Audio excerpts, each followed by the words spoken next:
Hello, good morning, and welcome to Unacademy IAS, a one stop destination for all the English medium civil services aspirants.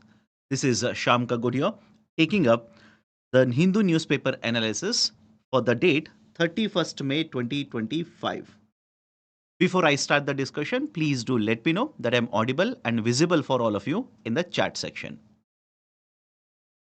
Am I audible and visible for all of you in the chat section? Please do let me know.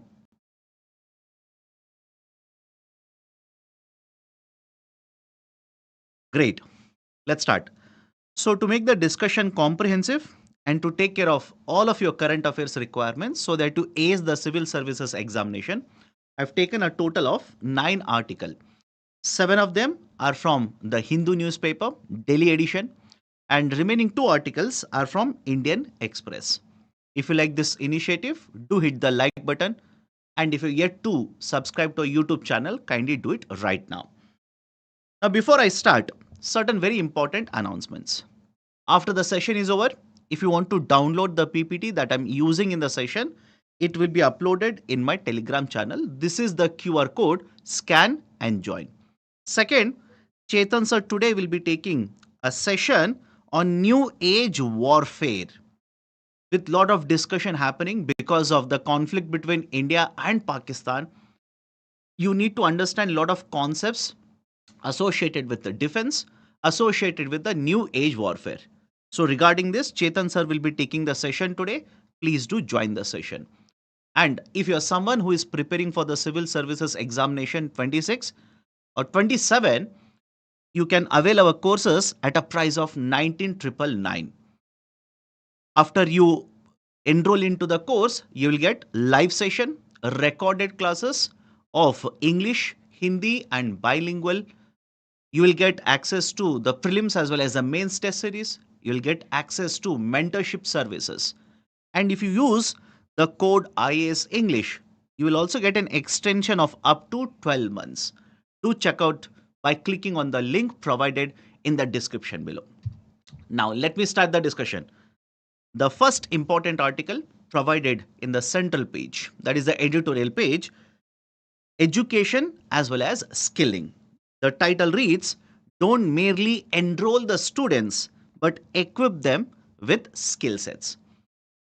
It so happens that today there are 2 articles. One in the central page which says, just don't focus on the enrollment in the schools as well as the educational institutions. In addition to that, also focus on providing them with the skill sets. What is the issue there? We will discuss. In addition to this, there is one more article. We'll have a look at it after I complete the first article, where the central government has issued a directive to the state governments, to the states, to focus on enrollment in the government schools. What are these 2 issues? Let's understand one by one. Point number 1, listen to me carefully. The government of India has implemented multiple measures to increase enrollment in the schools as well as higher educational institutions. They want to have more and more children attending the schools, getting, right, let's say the degrees, etc. But at the same point of time, there are also multiple reports which are published which basically showcase certain issue with the approach that we are following. What is the point I'm trying to make here? No doubt, you will provide them with education. You will provide the students with the education. The population will have the degrees, post graduation, they will have diplomas, they will have, right, let's say PhDs, etc. But that doesn't literally translate into all the people getting jobs in the market. I hope you understand this. Just because you have qualified, just because you have a graduation, doesn't automatically mean that you are going to get a job in the market. What is the problem here? I'll just give you 2 data sets, right? Just make a note of this. One, there is the economic survey. According to the economic survey, and I'm not giving you old data, I'm giving you the economic survey data of the most publication or most recent publication. The economic survey simply says 53% of the graduates in India and the 36% of postgraduates. 53% of graduates and 36% of postgraduates generally are underemployed. Have a look at this. They are underemployed in India. What do you mean by underemployed? You have a graduation, you have certain qualification, but because of various issues, it can be supply side factor or demand side factor. I'll address that also. But because of various issues, you are not employed in a particular level, in a particular position where you can utilize completely all of your skill sets. You can utilize all the knowledge, all the information that you have gained in your course, in your graduation level. I'll give you a simple example here. Let's say there is a doctor, MBBS doctor, or a BTech graduate.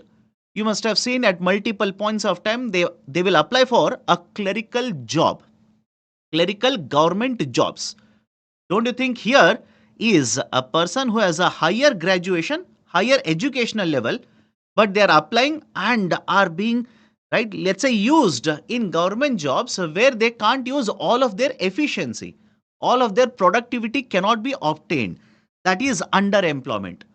So on one side, economic survey simply says 36% of the postgraduates in India and 53% of graduates who are working are underemployed.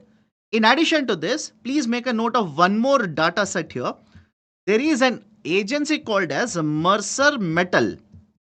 Mercer Metal.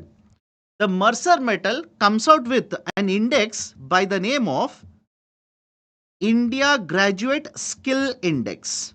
India Graduate Skill Index. Please make a note of this. India Graduate Skill Index. So according to this data set which was published for the year 2025, 42.6% of the graduates were employable. I'll repeat the statement here. According to this index, 42.6% of the graduates in 2024 were employable. And mind you, this is not a, right, let's say a number which to right, or let's say which to marvel at, for which we should be happy about. No. Reason being, one, the data has been published by taking a large sample in the sense throughout India, more than 200 campuses have been visited by them. And the student sample size that they took into consideration before publishing this survey was 1 million students. 1 million, 10 lakh students were covered under the survey. And much more concerning is, for 2024, it is 42.6%. For 2023, that is 1 year prior, right? For 2023, this number was 44.3%, which means in a span of 1 year, there has been a decline by more than 100 basis points in terms of the number of graduates who are employable in India. So automatically, a lot of you will have this kind of a doubt, sir, why? Why is there a problem in India? Why is that all the people who are educated, all the people who have qualifications are not able to get the jobs? Reason is very simple. There is a skill gap. First issue, or the most important issue, is a skill gap. Right? What is the meaning of a skill gap? Let's say you will publish a newspaper advertisement, you want to hire a person. You want to hire a software engineer. I am graduate. I have all the qualifications that you require. I will come, I'll apply for a job, but I don't know how to write the code in a specific language that you require. Or for that matter, extreme case, I do not know how to write a code in the first place. I'm a graduate, but I do not have the right skill sets that you require. That is essentially the problem of a skill gap. The major reason why there is a mismatch between how many are graduates, how many are postgraduates, and how many are not able to get good jobs or they are underemployed is because of skill gap. And this is not just a problem in recent times. It has been a problem for many, many years in India now. Right? So one issue is the issue of skill gap. Is it the only problem? No. There are multiple other issues as well. For example, the same report that I mentioned earlier, Mercer Metal report, mentioned that there is a lack of soft skills. There is a lack of soft skills. And before you try to tell me, sir, first one is also skill, second one is also skill. My dear, first one is, I'm specifically talking about hard skills. That is what kind of, right, let's say requirements you have.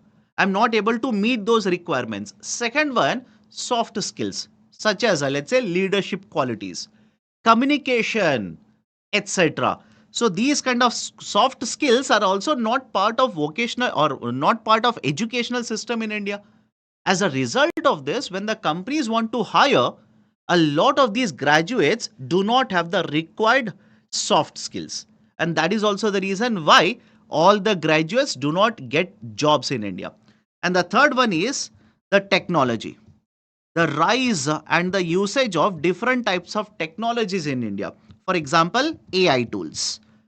A lot of these particular companies either are replacing the workers with utilization of AI. They are using the AI tools. They do not require the same number of employees now. Or else the second reason is the companies want to hire people who are proficient, who have knowledge, who have the expertise or the experience of using AI tools now. But the workers or let's say the job applicants may not have all of these skill sets. So these are some of the issues that are essentially leading to a gap between employment as well as, let's say, the enrollment and let's say how many people are getting graduations in India. Everybody is okay? So what is the solution then? What is the solution? Lot of right information has been provided in the article. Don't worry about it. Focus on whatever I'm discussing. And if possible, please remember these kind of data sets. Remember these kind of data sets. Reason being, UPSC has the tendency of asking a question in the mains examination associated with employment chapter. If this kind of question is asked, you can quote economic survey, you can quote Mercer Metal report, or even you can quote India Skills report. There is one more report by the name of India Skills report. And this India Skills report is published by Confederation of Indian Industry along with All India Council for Technical Education and right, one more agency by the name of VBox. So multiple reports have raised the same issue, same flag, right? So you can quote these particular data sets. So what is the solution then? You know what is the problem. So what is the solution? What is the way forward that you're supposed to write? The way forward has to be one, you need to promote the investments from the private sector where they might hire the employees and start providing these kind of skill sets to the hired employees. And is it being done in India? Yes, this is being done in India.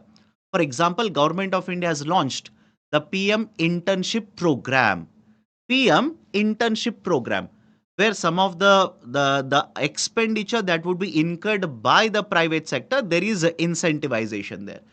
Right? So PM internship program is there. Or else you can ensure that in the graduation degrees itself, whenever the education system or education is departed in the colleges, etc., there is occasional training provided and certain programs associated with the soft skills. Certain programs associated with the soft skills can also be imparted to the graduates, so that when essentially right these graduates will enter into the labor market, they have all the skill sets, be it the hard skills or the soft skills that are required by the employees. Right? So this can be one of the, or these can be the recommendations or the way forwards that you can recommend whenever such questions are asked in the context of education as well as skilling. Now, I've given right a question for you to practice answer writing here. Descriptive question number 65. India's growing economy needs an education system that doesn't just enroll but also equips the students with the skills. Elaborate. A 10 marker question, 150 words. And the question essentially is asking you to explain the statement, right? Basically elaborate the statement as to why we should not only focus on enrollment. We should also focus on providing them with the skill sets. Okay. Now, an MCQ as well. straightforward, nothing difficult here because I've already given the answer to you. The India Graduate Skill Index is published by National Statistical Office, Labor Department, Mercer Metal, and none of the above. Which of the statement is true? Again, you should not make a mistake here. Now it will be easy, but like I told you, different reports are published. Right? Be very careful. UPSC has the tendency of asking these kind of reports in the preliminary examination. Right option for this question will be option C, Mercer Metal. Okay, next article. Enrollment in government schools. There is a concern which has been raised by the central government. I'll discuss the concern as well as one more point here. Only 2 points that you need to take away from the article. What are the 2 points? One, the government of India, under multiple initiatives, is incurring expenditure. Expenditure what? Expenditure regarding the enrollment of the students in the schools. The government wants more and more children to enter into education system. They want right mobility upwards like this with better educational system. And but at the same point of time, the government also has found out that the amount or the number of enrollments in government schools is reducing, and the enrollment in the private schools is increasing. This is what the government of India says, and this kind of a trend has been observed in 10 states as well as one union territory. Simple, right? According to the data that is there with the government, in 11 states and union territories, the enrollment in the government schools has gone down, and in the private sector schools, it has increased. And why is this a cause of concern? Not just because the government is spending money. No doubt, government is spending money.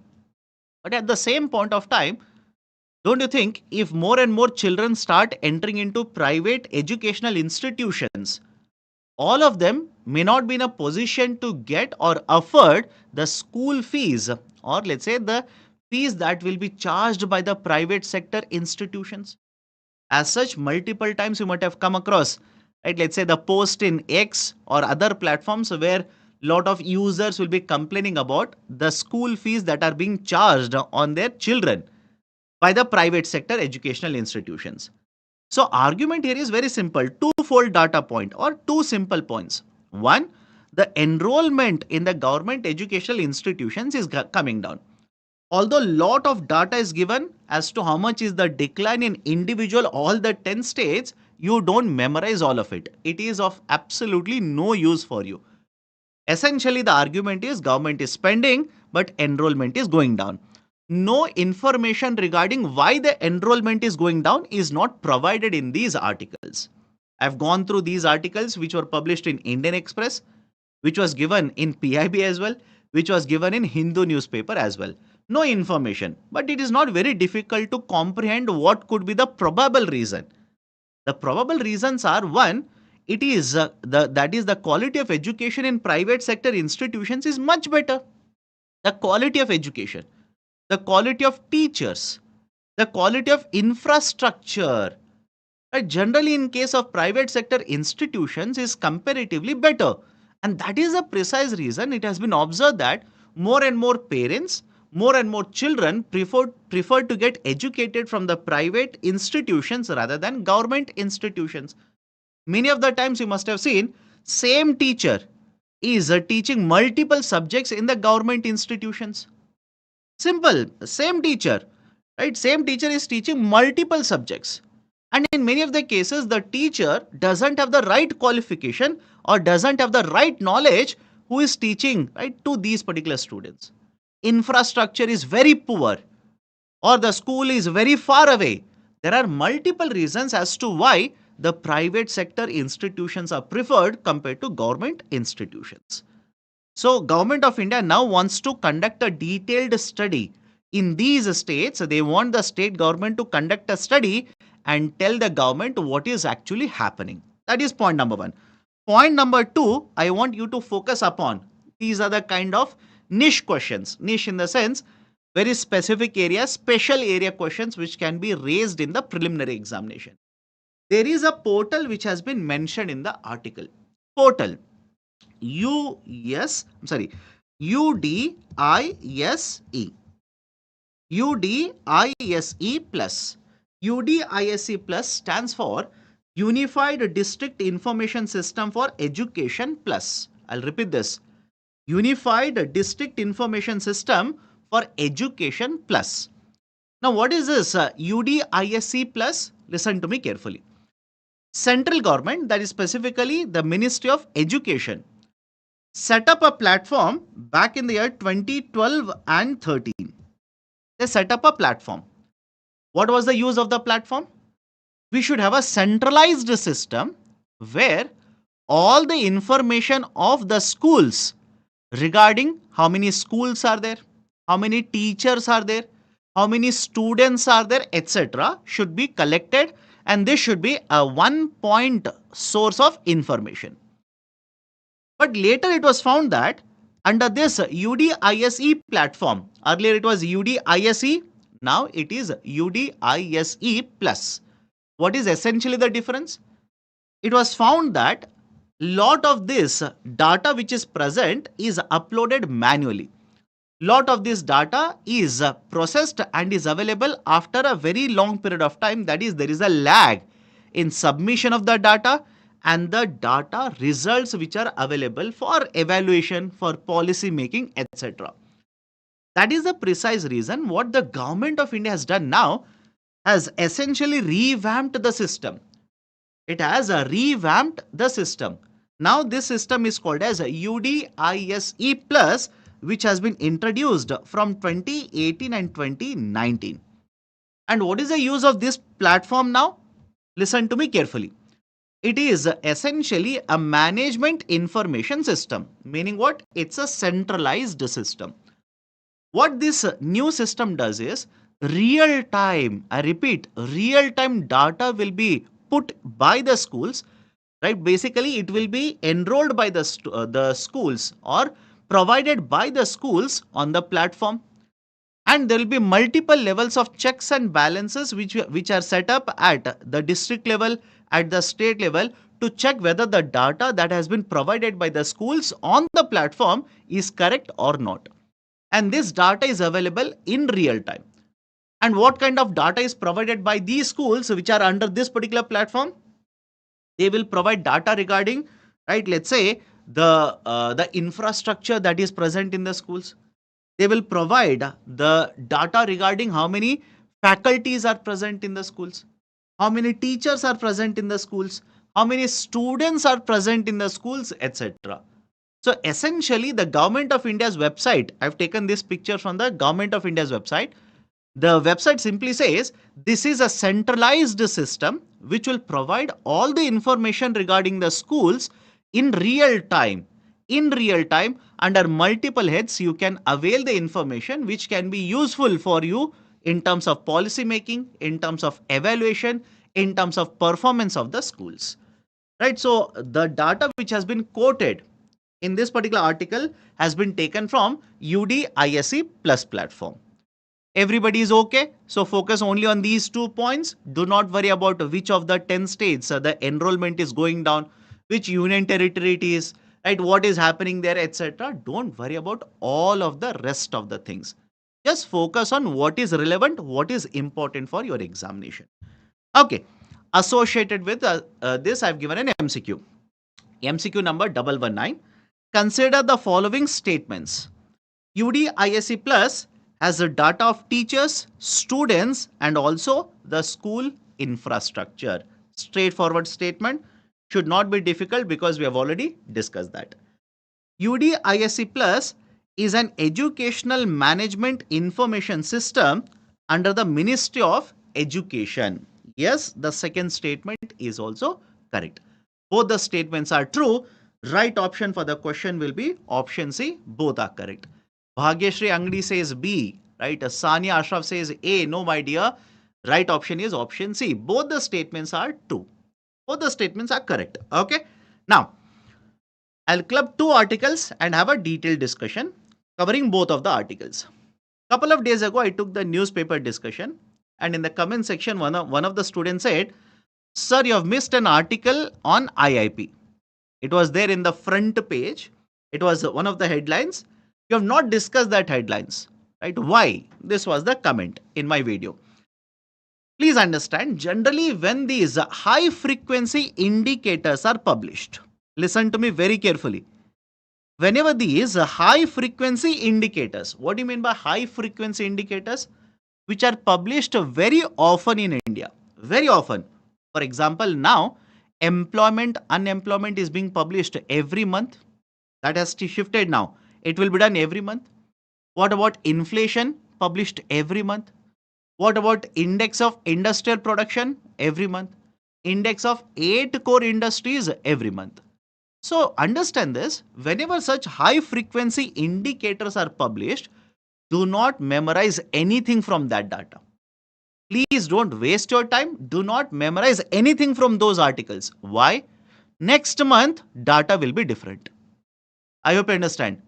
Right? Next month, the data will be different. After 2 months, the data will be different. The month where you are going to write the examination, be it prelims or mains, data would have already changed. So please don't waste your time in these kind of articles which are publishing high frequency indicators. But imagine there is a central page article, that is editorial, is published on this data. A very big article in the text and context page is given on this data. Then I would simply say read those articles. So in today's Hindu newspaper, the headlines, there is one article regarding GDP, and in the editorial, there is one article regarding IIP. I'll merge both of them and I'll have a discussion. Listen to me carefully. Point number one. The Ministry of Statistics and Program Implementation, MOSPI, has published the GDP data, GDP growth data for the fourth quarter of the previous financial year, and also at the full financial year data, full fiscal GDP growth rate data. Should you memorize the data? Don't waste your time. Especially the fourth quarter, don't waste your time. If you want, the data is there. For the fourth quarter, we have registered the GDP growth rate of 7.4%. 7.4%. But understand this, for the full financial year, the GDP growth rate, right? How much is the GDP growth rate? 6.5%. For the full financial year, the GDP growth rate is 6.5%. And whenever you read the article and you simply come across the term, the GDP growth rate is so and so, by default take it as real GDP growth rate. By default take it as real GDP growth rate. Why? There is one more GDP growth rate called as nominal. What is essentially the difference between a nominal and a real GDP? What is the difference between both of them?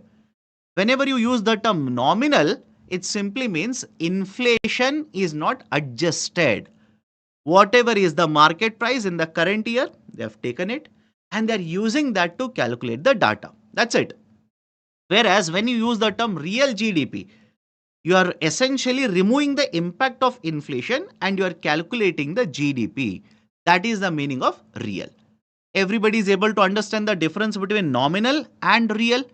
So for the previous financial year, the nominal GDP growth rate is 9.8% and it has importance. I'll come to that.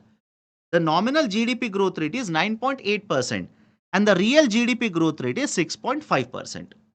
What is the information that you need to take away? Simple. Point number one. Whenever the nominal GDP growth rate is arrived at, the importance of the nominal GDP growth rate is it will indicate what is the market price of all the final goods and services that are produced in a particular financial year. Produced, purchased, etc.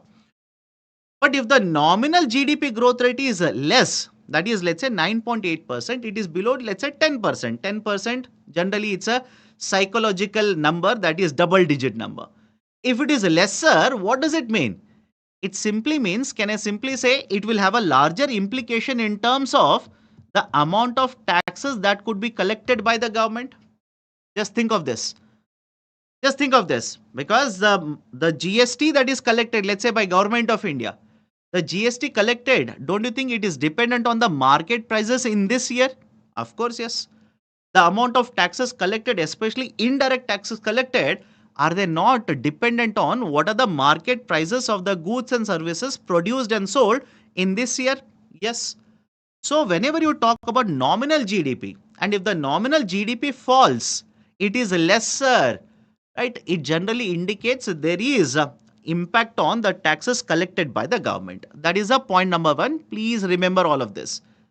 Second point, the real GDP growth rate, 6.5%. Real GDP growth rate is 6.5%. What is the implication of this? This is one of the slowest GDP growth rates in the last 4 years. That is the post-pandemic. This is one of the slowest GDP growth rates. And why there is this kind of a slowest GDP growth rate, especially post-pandemic? It is on account of industries. Remember this. It is because of industries. Because whenever you calculate GDP, essentially you collect the data from agriculture sector, you collect the data from industries, and you collect the data from services sector. Everybody is okay? You collect the data from agriculture, right? Agriculture and allied activities, industries, as well as services, primary, secondary, and tertiary. According to the latest data which has been published by the government, the biggest problem as to why the GDP growth rate is, right, again, real, is at 6.5%. Why not, let's say, 7? Why not 8%? Why not 9%? Is because the industries have not performed well. The GDP growth rate, specifically within the industries, is very, very less. So what should be done then? Right? What should be done by the Government of India? I'll club that with the second article here, the editorial page article. What is the editorial page article discussing? Simple. There is an indicator called as IIP. And there is, right, one more indicator which is derived out of IIP called as ICI. IIP stands for what? Index of Industrial Production. And ICI stands for Index of 8 Core Industries. So we calculate how much is the change in the value, in the volume of production, not value, in the volume of production when you look at IIP. And within IIP, there are 8 core industries. There are 8 core industries. Using that, you calculate how much is the change in the production done by 8 core industries. That index is called as Index of 8 Core Industries. Now, let me ask you a very simple question. I want all of you to participate. Please participate. That is how you will enrich yourself. That is how I will understand that you are understanding. Please tell me now, if you want to achieve higher GDP, don't you think IIP from one year to the next year should be increasing? Don't you think ICI from one year to the next year, in terms of growth rate, both of them should be registering a higher growth rate? Very simple question. Please participate and do let me know. If you want to achieve higher GDP, you should produce more. Simple. You should produce more. Again, I'm assuming everything else will remain constant. Don't simply say, sir, if I produce more, what if government will reduce the tax rate? What if market prices will fall? Don't worry about all of those. Assume ceteris paribus. All the other factors remaining constant. So if you want to achieve higher GDP, IIP growth rate should keep on increasing. If you want to achieve a higher GDP, ICI should be increasing. The growth rate should be increasing. But what is the concerning factor here? For the month of April, right, understand this. For the month of April, ICI registered a growth rate of 0.5%. And IIP registered a growth rate of 2.7%. And if you want to understand, sir, what is the importance of this data? What is the importance of this data? Should I be worried about this data? For the month of April 2024, this is for April 2025. Both of this data is for April 2025. So for April 2024, IIP was 6.2% and ICI was 2.7%. Just make a correction, right? It was 6.9%. 2.7 is for IIP. Okay, so have a look at this. 1 year before, Right? 1 year before, it was around 5%, it was around 6%. So 1 year before, IIP grew very fast. ICI registered a very high growth rate. But 1 year later, for the same month, both of them have registered very, very less growth. Why? What is the logic? Why this is happening? Does it have an implication, larger implication on the Indian economy? Answer to these questions is yes, it has a larger implication. How so? Please understand this. If IIP and ICI start registering a very less growth, it also means production is not increasing at a faster pace. The answer to why the production is not increasing at a faster pace is essentially lies in the demand. Simple. It essentially lies in the demand, because the private sector will produce as long as the demand is present. All of you able to understand? You will produce and sell if the demand is there. If the demand is not there, why will you produce more? Right? If you produce more and the demand is very less, there will be very high amount of supply. If the supply is higher, market prices will start crashing. So the problem in case of India, according to the, right, let's say the IIP and ICI data, lies in the demand side. And specifically what kind of demand? This is more concerning factor. Listen to me carefully. Non-consumer durable. I know I'm throwing a lot of technical terms. I'll explain all of them. Listen to me carefully. Non-durable consumer goods. Non-durable consumer goods. Non-durable consumer goods. What do you mean by non-durable consumer goods? Right now, some of you might be eating biscuits. Some of you might be eating chocolate. Some of you might be drinking, let's say, right, thumbs up or Pepsi, whatever it is. Some of you might be eating, let's say, ready to eat food from the market, etc. Please understand, all of these are the examples of non-durable consumers. Essentially, there is a technical term. Please remember that. FMCG. There is a technical term. Please remember that. FMCG. Fast moving consumer goods. Absolutely right. Kalpesh and Aman, both of you are absolutely right. Fast moving consumer goods. And fast moving consumer goods, if the production is increasing, demand is increasing, generally indicates that the whole economy is also performing very well. Reason being, listen to me carefully. Whether your salary is high, salary is less, you are getting fixed salary or very less salary, you are removed from the job, doesn't matter. All of you will agree, households will continue to consume FMCG. All of you able to understand my point here? Right? During, let's say, pandemic also, people basically reduce their consumption of luxury goods. People postponed purchasing a car. People did not postpone eating food. People did not stop consuming food during the pandemic, which means you will continue to consume FMCG goods. If there is a drop in the production and the sale of the FMCG, that is always a cause of concern. And now, the FMCG demand has actually come down in the rural market. Right? This is a crux of the discussion. The demand for the FMCG has actually come down in the rural market. That's the reason, right? If you combine both of these articles, what is the information that you need to take away? We have registered 6.5% GDP growth rate for the last financial year. But at the same point of time, now the IIP data as well as ICI data indicate there are certain weaknesses in the Indian economy. And this 6.5% is not very high. It is one of the slowest post-pandemic in India. The nominal growth rate is below 10%. Nominal growth rate should be much higher, so that amount of taxes collected are correct, or let's say according to the estimates given by the government in the budget. And finally, if you burn down everything, if you distill everything, the problem lies where? The problem lies in the rural consumption demand.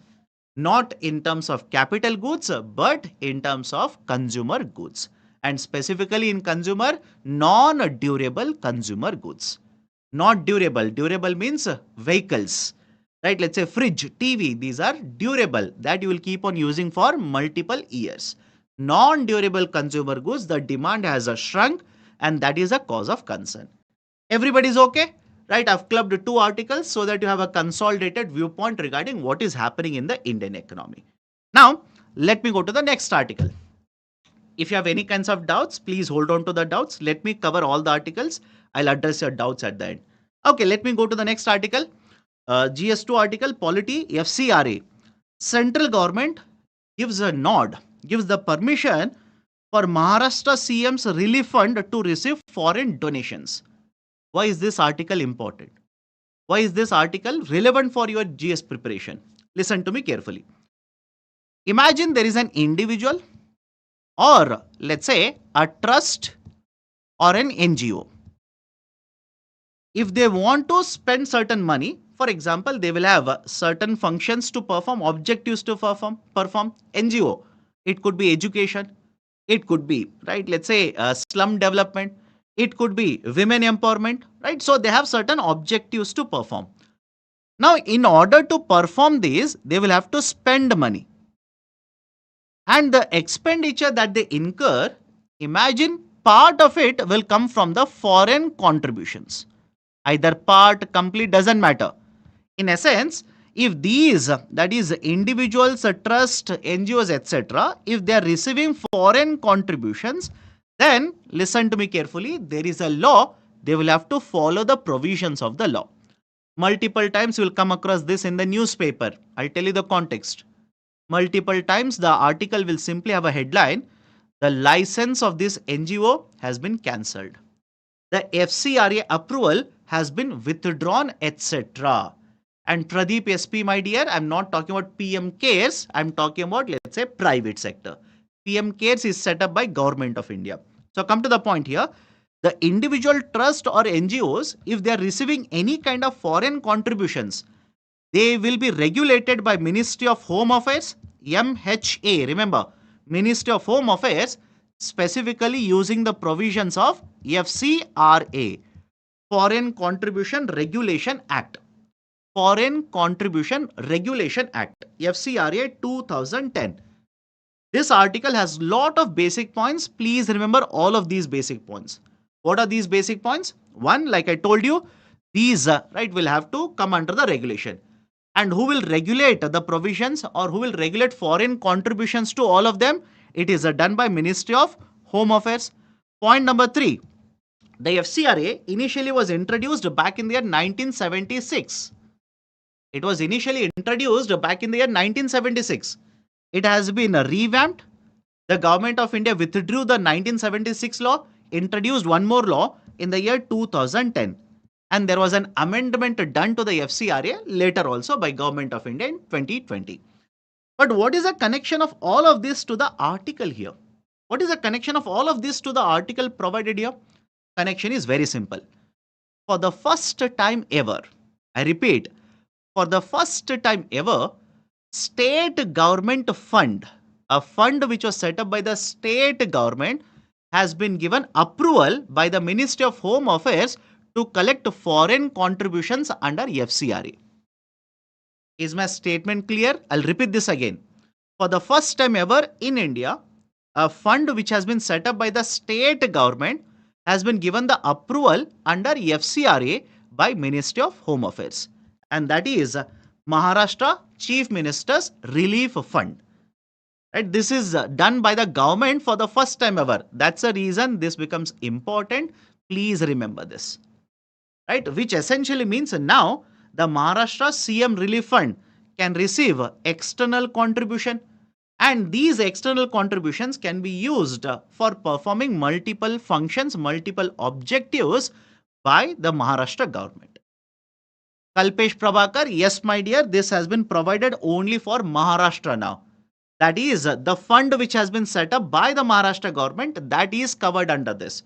Not all the expenditures of the Maharashtra government.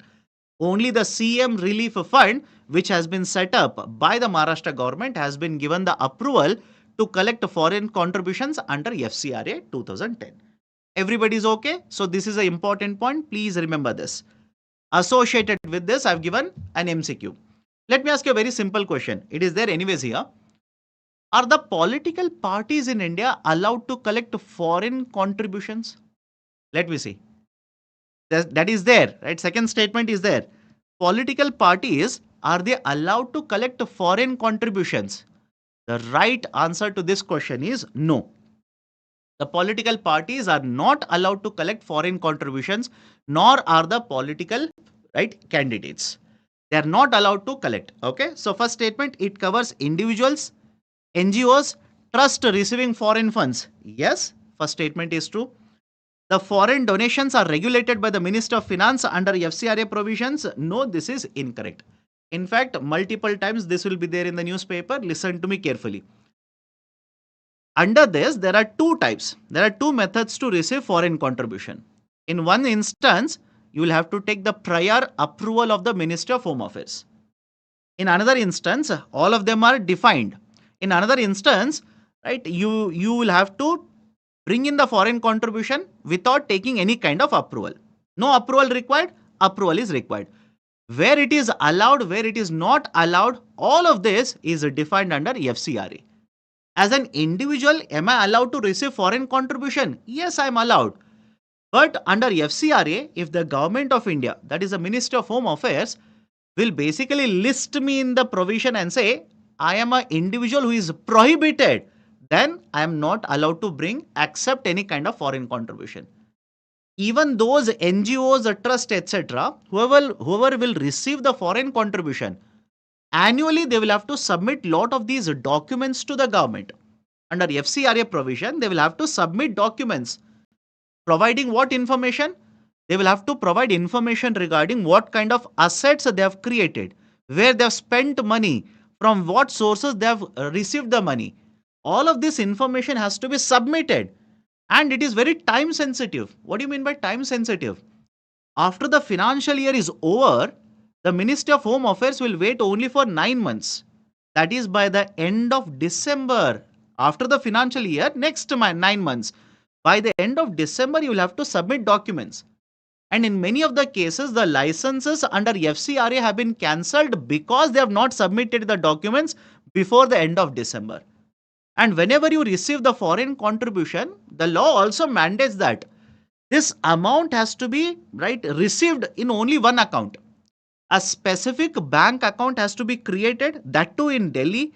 A specific bank account has to be created. Only in that account you will have to receive the foreign contribution. All of these, I hope you understand, all of these are very important provisions regarding FCRA. Please make a note of all of them. So only the first statement is correct. The right option is option A for the question. Now, next important article. This was there in the Indian Express. I have taken from the Indian Express. Let me ask you a very simple question. According to you people, which is the first state to be officially declared as fully literate? Let me see. I'll repeat the question by the way again. According to you people, which is the first state in India, again officially to be declared as fully literate? And second question, what do you mean by fully literate? Let me know. What do you understand by the term fully literate? Right? A lot of the students misunderstand the term fully literate. Question number 1. I hope you understand. Question number 1. The first state to be declared officially as a fully literate was there in the newspaper a month ago. It is Mizoram. A lot of you, as expected, are saying Kerala. No, it is Mizoram. Mizoram. Right? Mizoram has become the first state in India to be officially declared as right fully literate state. Again, I'm saying this was there a month ago. Hardly, right, let's say for the last 1 month, this has been there in the newspaper. Please be very careful. And second, whenever the government defines a fully literate state, what does the government actually mean? The government simply says, if more than 95%, if the state has more than 95% literacy rate, please be very careful. If the state has achieved more than 95% literacy rate, then that particular state will be classified as literate state, fully literate state. Is everybody okay with the definition here? Please do let me know in the chat section. I'm asking these questions for a simple reason. There is a term called as full employment. A lot of the time students do not understand these particular terminologies. There is a term called as full employed, full employment in an economy. A lot of you will believe that full employment simply means everybody has a job in the market. Am I correct? A lot of you will be under the impression that full employment means everybody has a job in the market. No, that is not the definition of full employment. Right? So, in full employment, it simply means anybody who wants to work is getting a job. I hope you understand. Anybody who is willing to work is getting a job. That is essentially the concept of full employment. Right? What if you don't want to work? Right? You will not get the job. You are unemployed. That doesn't mean, right, you are not achieving a full employment. So I'll repeat this again. Full employment simply means anybody who is willing to work is getting a job. That is a full employment. And what do you mean by full literate state? A state which has achieved a literacy rate of 95% or above. 95% and above, that state is called as a fully literate state. Mizoram is the first state in India to become a fully literate state. Second state to be officially declared as a fully literate state is Goa now. Please remember this. Goa has been declared as, officially declared as the fully literate state. And in this particular case, there is a scheme which has been mentioned. Right? Make a note of this as well. Right? There is a scheme which is mentioned, Ullas scheme, Ullas initiative. It is mentioned here. Right? Ullas initiative. What is this Ullas initiative? It is a centrally sponsored scheme. It is a centrally sponsored scheme. Point number one. What do you mean by sponsored scheme here or centrally sponsored scheme? Essentially, it means certain percentage of the funds will come from the center and remaining will come from the state. In simple terms, out of 100%, some will come from the center, remaining from the state. That is centrally sponsored scheme. This Ullas initiative is compliant with National Education Policy 2020. Remember this also. The Ullas initiative is compliant with National Education Policy 2020. Third, Ullas covers or targets individuals who are above the age of 15 years. And what is the argument here? The government argues these particular people who are 15 and above, for multiple reasons, they are not able to get education. They are not able to get access to education. That is a precise reason we will cover these particular people under the initiative of Ullas. The expansion of Ullas is understanding lifelong learning for all in the society. Questions can be asked on the initiative. Please be very careful. So, important points. What are the important points? Mizoram, first fully literate.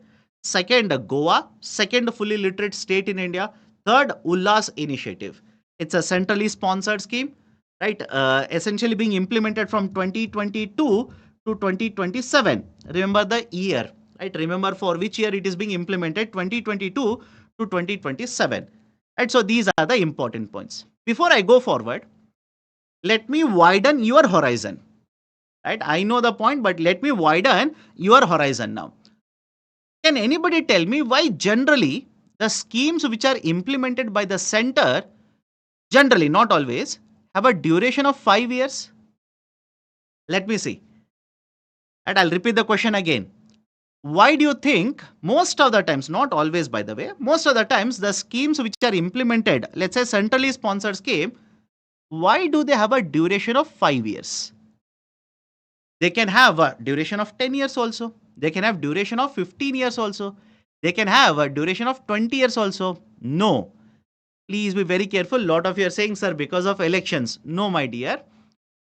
These are done usually for a period of 5 years because generally after 5 years the schemes are reviewed. Understand this. After the 5 years the schemes are reviewed. There is a review of the schemes. I'll connect it to one more current affairs point here. I don't know how many of you have read this. This was there yesterday in Financial Express. It was there in Indian Express. It was there in Business Line also. What was the point? The central government has started the review process of all the centrally sponsored schemes as well as central sector schemes. Remember this particular point. The central government has started the review process of all the centrally sponsored schemes and central sector schemes. And this review is done generally after 5 years. And why, sir, why specifically now? Right? You might have this kind of doubt. Why specifically now? They could have reviewed, right? Let's say after, let's say next year also. They could have reviewed after 2 years also. That is, the cycle could have been done that way. The reason why they have started the review now, that is exactly after 5 years, is because next year the 16th Finance Commission recommendations will come into place. All of you able to understand? All of you able to connect all of these points to current affairs? Do let me know in the chat section. From next year, the 16th Finance Commission recommendations will come into play, because right now the 15th FC recommendations are applicable, 22 to 26. So from 26 to 31, it will be 16th FC. So before the recommendations of the 16th FC will come into place, are implemented, are enforced by the central government, they want to have a complete review of all the centrally sponsored scheme as well as the central sector schemes. That has actually started by the government. Everybody is able to understand? Please do let me know. All of these points are important. All of these are relevant. You should know these particular points. Okay. Next article, multiple river dam projects announced by the government. There is opposition in Arunachal Pradesh. There is certain opposition in Arunachal Pradesh. What is happening? Simple. Chinese government has announced a dam or a, right, let's say a multi-purpose project, right, which will basically be built on Brahmaputra river. Brahmaputra in China is called with a different name. I will use the name given by Government of India. So this is not the first time that the Chinese government has announced a dam project, or it is not the first river on which China has proposed and constructed a multi-purpose project like this. But the concern is, if China will construct a dam, it can control how much water will be released into the river Brahmaputra, and if suddenly more water is released, it will have an impact on the lower riparian state, that is essentially India. So in order to ensure that suddenly the river flow will not increase or suddenly it will not reduce, etc., the government of India has proposed multiple projects, river projects, or let's say the power projects in rivers in Arunachal Pradesh. Simple point. It has announced multiple projects in Arunachal Pradesh. Government of India simply says we want to construct them so as to ensure that we will produce electricity, renewable energy will take place, or production of renewable energy will happen. At the same point of time, we can control. We can, by constructing the bridges, although all of these are run of the river, right? But again, in certain cases, if you construct the bridge and or dam and control the river water flow, you can control if there is a sudden flow of the river. But please understand, there is opposition in multiple villages in Arunachal Pradesh. Not Andhra Pradesh. Andhra Pradesh is this side, Arunachal Pradesh. There is opposition from the villagers. What is the reason? The villagers are basically accusing that, one, proper process of approval has not been followed. A proper process of approval of the projects has not been followed. What do you mean by proper process? Couple of days ago, if you remember, I had a discussion regarding the environmental projects. That is, whenever the projects will have to be approved, I told you, right, there is a particular process which needs to be followed. Expert appraisal committee has to be set up. They will have to conduct analysis. And after taking the report into consideration, the Ministry of Environment, etc., will give approval. Either they will change the project or they will give the approval as it is, etc., etc. But whenever this particular process is to be conducted, in one of the stages, you need to talk to the villagers. You need to talk to or consult essentially the population which will be affected by the project. The argument of the villagers in Arunachal Pradesh is that this process has not been followed correctly. Simple. This process has not been followed correctly. We have not been consulted. We have not been taken into confidence. They have simply announced the projects here, and they are not talking about one project. They are talking about multiple projects. And that is where This article is a merger of ecology and environment as well as geography. What is geography here? All of you heard of tributaries of Brahmaputra? Do let me know. All of you heard of tributaries of Brahmaputra? The right tributaries are one, Dibang, and the other one is Lohit. Again, right, multiple others are there, but focus on the ones which are mentioned here. One is the Dibang and the other one is Lohit. And again, Dibang, right, multiple tributaries are there, etc., etc. So next year, suddenly, I hope you understand, suddenly UPSC, because of this particular article or because of what is happening in Arunachal Pradesh, might ask you about the tributaries of Brahmaputra. They might ask you about right bank tributaries, left bank tributaries, or they might ask you about tributaries of Dibang, Lohit, right, etc., etc. So I hope you understand. Make a note of all of these. Make a note of all of these. Questions can be raised in any of these areas. And because this is there in the newspaper, right, probability of question being asked will become very high. So opposition is very simple. Correct process, approval process has not been followed.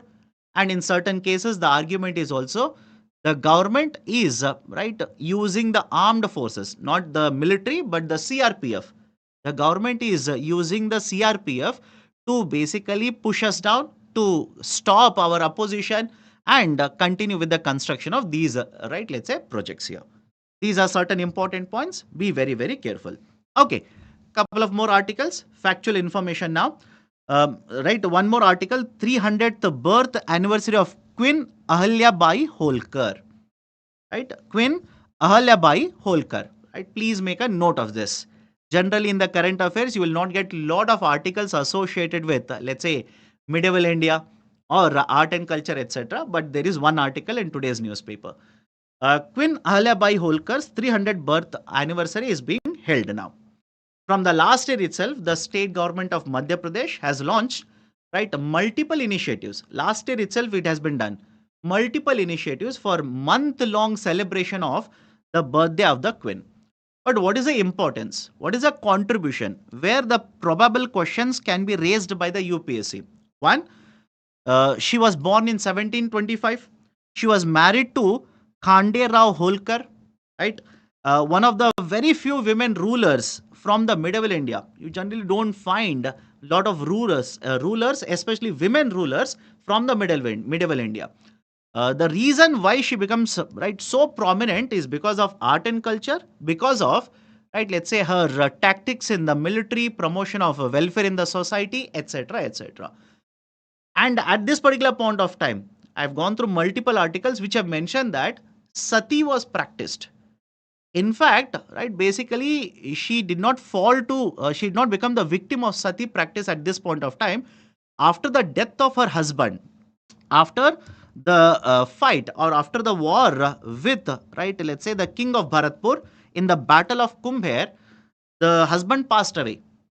She did not commit sati. She continued to rule this particular region. That is the region of Malwa. Right, very well known. And one more point, please make a note of this. The Maheshwari saris, right? She basically promoted the production of Maheshwari saris. Maheshwari saris are a type of saris which are produced in the region of Maheshwari, which comes under Khargone district, that is under Madhya Pradesh, in Madhya Pradesh. It's a type of a, right, let's say traditional way to weave sari, handicraft, right, weaving. With the traditional labor, we weave the sari. That is called as a Maheshwari sari. All of these particular points are important. She is also, right, very well known for resurrecting Jyotirlingas across the country. Multiple temples have been constructed by this particular queen. All these points are important. Please download the PPT, make these particular points, memorize these particular points. Before I go forward, don't waste your time in doing PhD on all of it. I hope you understand. Don't waste your time in doing PhD. Right? For example, Maheshwari saris. A lot of the people will go to Google, type Maheshwari saris, and start reading point 1, 2, 3, 4, 5, 6. They will remember 400 points regarding Maheshwari saris. You don't have to do a PhD thesis on all of it. Just remember these are the points associated with the queen. right? These are the important points, right? This is the contribution of the Queen in art and culture. That's sufficient. Go forward. Last point for the day. One more, right? Let's say a set of awards here. Florence Nightingale Award 2025. What is the importance of a Florence Nightingale Award? Please understand the Florence Nightingale Award was started in the year 1973. This is basically announced every year by the Ministry of Health and Family Welfare. Ministry of Health and Family Welfare. Every year we announce the awards. To whom? To those workers, specifically women workers who are present in the healthcare sector, nursing activities. Right? We basically announce 15 awards every year. Remember this. 15 awards every year. So yesterday, these particular awards have been given out by the President of India. Whenever these awards are given, essentially it will include a cash prize of 1 lakh rupees. It will include a cash prize of 1 lakh rupees. A certificate is also issued and a medal is also given. Remember this, cash prize, medal as well as certificate. So annually for 15 nurses, right, or involved in the nursing activities, 15 awards are given, cash prize of 1 lakh, certificate as well as the medal. This is given by the Ministry of Health and Family Welfare. It started from the year 1973. Right, so these are certain important points. I've taken the screenshot from the PIB website also, where the data is provided. You can have a look at it. Done. So these are the 9 important articles. Some of them have conceptual, right? Let's say concepts or conceptual ideas that you need to understand. Some of them are purely factual in terms of information. Now, if you have any kinds of doubts or let's say concerns regarding what I've discussed in today's session, do let me know in the chat section. I will address your doubts. Then we can close the session. How government tax depends on market price. Right? Ram Singh, how are you? Right, last time I saw you was in budget session. Okay, so my dear, if government of India will impose a GST, collect GST. Again, I'm talking about specifically indirect taxes here. Don't you think, right, higher the amount of goods and services which are manufactured and sold. Imagine if this is the only good which is sold in India. Assume this is 100 rupees. If government will collect a 10 rupee GST, if the market price, in the sense, instead of one good, if 2 goods are sold, 200 rupees, government will be collecting how much GST? 20 rupees. If 3 goods are sold, 300 rupees, how much will be government collecting? 30 rupees. So is it okay if I say, if the GDP increases, again nominal GDP, I'm more focused on nominal GDP here. So in case of nominal GDP, higher is the nominal GDP, means the market prices of goods and services manufactured and sold in the market is also higher, which also means, assuming nothing else changes, the amount of taxes collected by the government will also increase. That is a connection. Okay. Is there any way to stop Chinese dam construction project? No, you can't do that, because I hope you understand, unlike let's say India and Pakistan, right? We have an Indus Water Treaty which has been put in abeyance. There are a lot of conditions which have been imposed as to what is allowed for government of India to do in case of certain rivers under Indus. Right? We don't have such kind of agreement with China. You can't do anything there. Can you please explain nominal and real GDP? My dear, I'll take a very simple example. Have a look at this. Imagine this is the only final good. Can everybody see this marker that is there in my hand? Right? So imagine this is the only final good manufactured and sold in India. Okay. Let's say if the market price today is 100 rupees, market price of this today is 100 rupees, right? GDP will be how much? 100 rupees. But compared to last year, compared to 2 years prior, compared to 5 years prior, essentially the market price could have been 80 rupees. What is the reason why the market price has increased from 80 rupees to 100 rupees? My dear, it is because of inflation. It is because of inflation, which means today whatever is the GDP, whatever is the nominal GDP, again, there is an impact of inflation on that. How do I remove the impact of inflation? By taking the prices in the base year.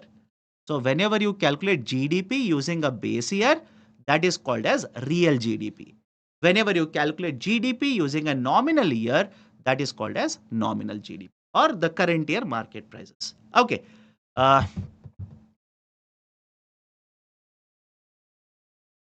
any other question? Standard book for Indian economy, daily dose. My dear, I would not prefer any kind, I would not recommend any specific book to you, because if I recommend, I know all of you will run behind that book only. Any book you have, simply take it, read it. Don't use multiple static references. And this is where my self interest also lies. If you're interested in my courses, do join. I will give you my own handouts. I will ensure that whatever is required, right, from the static portion, all of it will be available. Again, if you're interested, no compulsion there. Whatever book you have, standard book, please use that only. Don't run behind multiple standard books. Okay. Any other question? Ram Singh, 5 years scheme concept, which type of review is carried out? My dear, you have hundreds of schemes. Should we continue to have hundreds of the schemes? Can we merge, right, multiple schemes here? Can we basically right, discontinue certain schemes? That is the meaning of review. Okay. And I hope you know this also. Under Niti Aayog, there is an office, Development Monitoring Evaluation Office, DMEO. DMEO is involved in the review of the government schemes. Remember that also. Uh, Last question. Bharat. Sir, the multiple river dam project is done for the welfare. Now there is an opposition based on many reasons. Yes, my dear. Opposition is specifically because a lot of people might be displaced, right? Or let's say if you construct a dam, lot of activity will be conducted, machines will be used, right? That can actually lead to earthquake also. There is a concern about that. If you construct dams, land will be acquired. Certain land might be submerged if there is water storage by the dam. Certain regions or certain places which are important for them because of culture, etc., they might be submerged. Multiple reasons are there. Okay, so that's it from my side in today's session. Those who are interested, do check out. The link for the courses is given in the description below. Please do check out by clicking on the link below. If you like this initiative, do hit the like button. If you're yet to join our YouTube channel, kindly do it right now. See you tomorrow sharp at 10 a.m. Till then, take care.